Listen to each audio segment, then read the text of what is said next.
నరేంద్ర మోడీ గారి నాయకత్వం Jubilee hills voter మహాశయులందరూ కూడా ఈ నెల 11వ తారీఖున జరగనున్నటువంటి ఎన్నికల్లో భారతీయ జనతా పార్టీ అభ్యర్థి సోదరుడు లంకాల దీపక్ రెడ్డి గారికి సీరియల్ నెంబర్ 1 కమలం గుర్తు మీద ఓటేసి గెలిపించాలని జూబ్లీ హిల్స్ ఓటర్ మహాశయులందరూ కూడా సవినయంగా అప్పీల్ చేస్తా ఉన్నాం.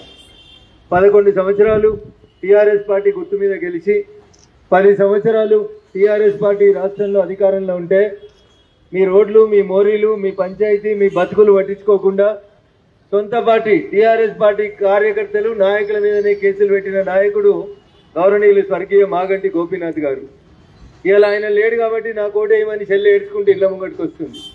చెల్లె 11 ఏళ్ళు మీ ఆయన అధికారంలో ఉండి 10 ఏళ్ళు మీ పార్టీ అధికారంలో ఉంటేనే 10 మోరీలు సరిగా చేయలేని వాళ్ళు. చెల్లె నువ్వు రేపు గెలిస్తే అన్ని చదివే వరకే 3 ఏళ్ళ అసెంబ్లీ అయిపోతుంది. కాబట్టి టీఆర్ఎస్ గల్లీలో లేదు, టీఆర్ఎస్ ఢిల్లీలో లేదు, కానీ టీఆర్ఎస్ దగ్గర ట్రంకు పెట్టెల నిండా డబ్బులు ఉన్నాయి. ఓట్ల కోసం నోట్లు తీసుకొని బయలుదేరుతా ఉన్నాడు యువరాజు. అందుకని పైసలు ఇస్తే తీసుకోరు, కానీ కారు కోటేస్తే అది మూసీ నదిలో ఓటేసినట్టే అవుతుంది. కాబట్టి అర్థం చేసుకోండి. ఇక ఇవాళ పాలిస్తున్న ఆయన ఎన్ని మాటలు చెప్పినా మీరు చూసిర్రు. 2500 ఉన్న పింఛన్ 4000 చేస్తా అన్నాడు. కాలేజీలకు పోయేటువంటి అక్కా చెల్లెళ్ళకి అందరికి కూడా స్కూటీలు ఇస్తా అన్నాడు. ఇందిరం ఇల్లు ఇస్తాయి అన్నాడు. జూబ్లీ హిల్స్ లో ఒక్క ఇందిరం ఇల్లు కడితే మీరు ఎప్పుడు మేము 9వ తారీఖు నాడు కూడా మేము నామినేషన్ నుంచి పక్క జరుగుతాం. ఒక్క ఇల్లు కట్టలే, ఒక్క స్కూటీ రాలే, ఒకళ్ళకి 4000 రాలేదు. కానీ కాంగ్రెస్ చెప్తుంది మొత్తం మేమే చేసినాము అని చెప్తుంది. అందుకని ఒక్కసారి దయచేసి కాంగ్రెస్ 23 నెలల పాలన చూసినాక ఏమొచ్చింది అంటే ఒకటి మాత్రం వచ్చింది. ఎంఐఎం పార్టీ ఇంతకు ముందు మూసీ నదికి అవతలు ఉంటుండే. ఇలా ఎంఐఎం పార్టీ మూసీ నది దాటి యువతలకు వచ్చింది.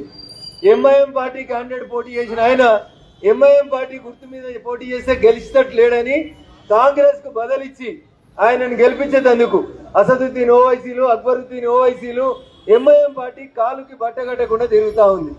వాళ్ళు అంటున్నారు మా లచ్చ ఓట్లు మేము వేసుకుంటాం, మేమే గెలుస్తామంటుంది కాంగ్రెస్. కాంగ్రెస్ కి హిందువుల ఓట్లు అవసరం లేదంట. మరి మిగతా హిందూ బంధువులందరూ ఇలా ఆలోచించాలి. ఒక వర్గం ఓట్లతో గెలిస్తేందుకు కాంగ్రెస్ కుట్ర చేస్తా ఉంది.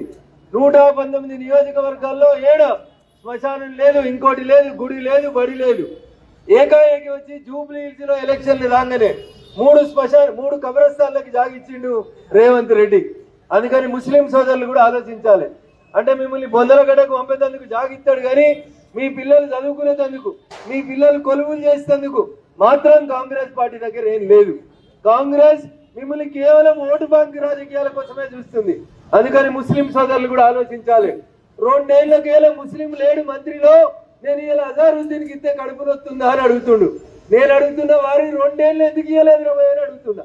నిజంగా నీకు ముస్లింల మీద ప్రేమ ఉంటే 2 ఏళ్ల కూడా ఎందుకు మంత్రివర్గంలోకి తీసుకోలేదని చెప్పాలి. ఇలా మీద ముస్లింల మీద ప్రేమ కాదు, రేవంత్ రెడ్డి ప్రేమ ముస్లింల ఓట్లు వేయించుకొని ఇలా కాంగ్రెస్ పార్టీ గెలవాలనేది ఆయన ప్రేమ. అందుకని ఇలా మనం అందరం ఆలోచించాలి, ముస్లిం సోదరులు కూడా ఆలోచించాలి. ఈ దేశం నరేంద్ర మోడీ గారి నాయకత్వంలో సబ్కా సాత్ సబ్కా వికాస్ అని అందరినీ కలుపుకొని ఈ దేశంలో ఆసేతు హిమాచలం ప్రజలందరూ నావోళ్ళని పాలిస్తున్నటువంటి నాయకుడు ఈ దేశ ప్రధాని గౌరవనీయులు నరేంద్ర మోడీ గారు. ఒక్కడికి వెళ్తే ఏమవుతుంది అంటున్నారు చాలా మంది. మరి ఒక్కడికి గెలవకపోతే ఏమవుతుంది? రేవంత్ రెడ్డి కూర్చోమని పోతుందా? ఒకటి తక్కువ అయితే ఒక్కడికి వెళ్తే టీఆర్ఎస్కి ఏమవుతుంది? కేటీఆర్ ఏమన్నా రేపు ముఖ్యమంత్రి అయ్యేది ఉందా? మమ్మల్ని గెలిపిస్తే ముళ్ళుగడ్డ పట్టుకొని పొడుచుకుంటా ఎక్కడికక్కడ మీ కాలనీల సమస్యలు, ప్రజల సమస్యల కోసం మేము నిలబడతాం తప్ప ఇంకెవరు నిలబడాడు. బీజేపీ ఊకే మతం పేరు మీద రాజకీయం చేస్తుంది. అరే వారి మేం చేస్తలేం. అజారుద్దీన్ కి మంత్రి పదవి ఇచ్చి రేవంత్ రెడ్డి నువ్వు పొద్దుగా లేస్తే 42% బీసీలు కావాలంటున్నావు. మరి ఇంకో 2 మంత్రి పదవులు ఖాళీగా ఉన్నాయి కదా, 2 బీసీలకు ఎందుకు వేయలేదట? బీసీలనే బీసీ బిడ్డలు గుండె మీద చేసుకొని ఆలోచించుకోవాలి. రేవంత్ రెడ్డి బయటికి మాట్లాడుతున్నాడు, నోరుతో నవ్వుతున్నాడు, నొసలతో ఎక్కిరిస్తున్నాడు. రాత్రికి రాత్రి ఒక అజారుద్దీన్ గారికి మంత్రి పదవి ఇస్తే ఎవరేమనలేదు. నేనేమడుగుతున్నా, ఒక్క ముస్లింకు మంత్రి పదవి ఇచ్చేందుకు మీ సోనియా ఒప్పుకున్నది, కానీ నువ్వు చెప్పిన 42% బీసీలకి ఎంతమంది ఉండాలి?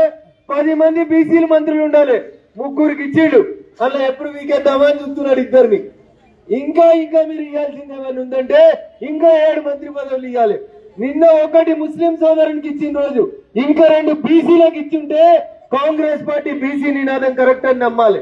అందుకని ఇక్కడికి వచ్చిన మా అక్క చెల్లెళ్ళు ఈ ఓటు ఏమైతుంది ఏం కాదనేది ఆలోచించకుర్రి. మనం మంచిగా ఉండాలంటే, మన పిల్లల భవిష్యత్తు బాగుండాలంటే, భారతదేశం ప్రపంచంలో నెంబర్ 1 గా మారాలంటే పంచాయతీ మెంబర్ దగ్గర నుంచి పార్లమెంట్ దాకా ఎప్పుడు మోకా వచ్చినా మీరు వేయాల్సిన ఓటు గుర్తు కమలం గుర్తు కోటేయమని వేడుకుంటూ, అక్క నాతో వస్తున్న మీరందరూ ఈ వైపు ఆ వైపు షాపు కనబడ్డ ప్రతి ఒక్కరికి, మోటార్ సైకిల్ ఆటో వీళ్ళు వల్ల ప్రతి ఒక్కరికి దండం పెట్టాలి.